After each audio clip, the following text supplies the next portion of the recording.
Cartoonist says he wouldn't change anything about controversial Trump cartoon. Here's a summary of the article.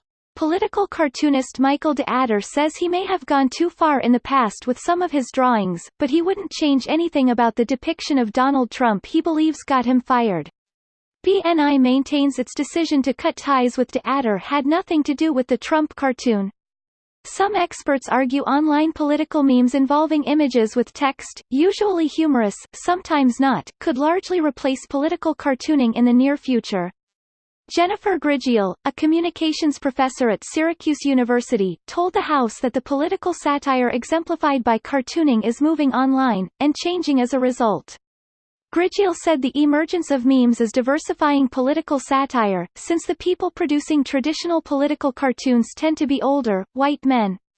Political cartoonist Michael de Adder says he may have gone too far with some of his drawings, but he wouldn't change the depiction of Donald Trump he attributes with him getting fired. De Adder said political satire is his passion, and while he offers opinion in his drawings, he tries to be fair. This post received a score of 10,090, with an upvote ratio of 87%.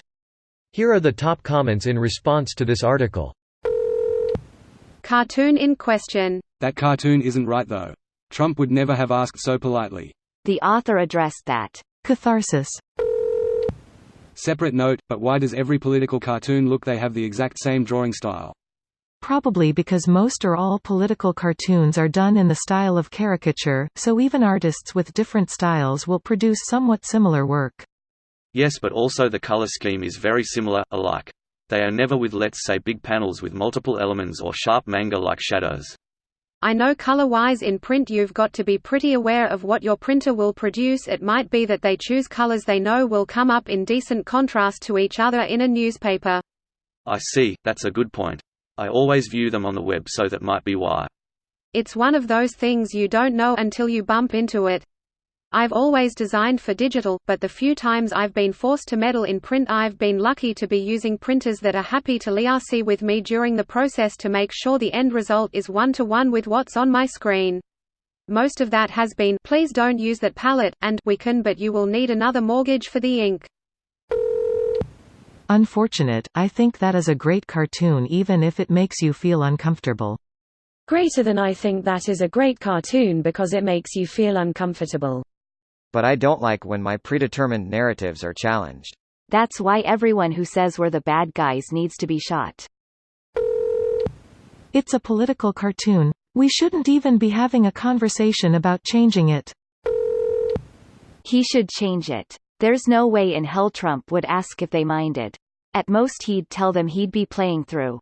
He explains here why he did that. It helped his career, more power to him. Also, aren't the same people who are mad about this the same ones who call everyone snowflakes? I think people are getting too butthurt about drawings. Of course not. You own your decisions. Unlike the subject of the cartoon, that is. This is a Pulitzer-worthy cartoon. The fact he got fired for it is demonstrative of the poor state of discourse in the U.S. He's Canadian and his cartoon was dropped from a Canadian paper. I do agree our discourse in America has degraded horribly though. He realized quite a while ago the newspapers he worked for wouldn't accept anything Trump-related. The Irving family owns most of the print media in the province of New Brunswick. Their lawyers in Washington were able to negotiate a sweet deal on Trump's softwood lumber tariffs. The Irvings are subjected to a tariff of 3% while the rest of the lumber companies pay 19%. Draw your own conclusions. This video was automatically created by Reddit to speech.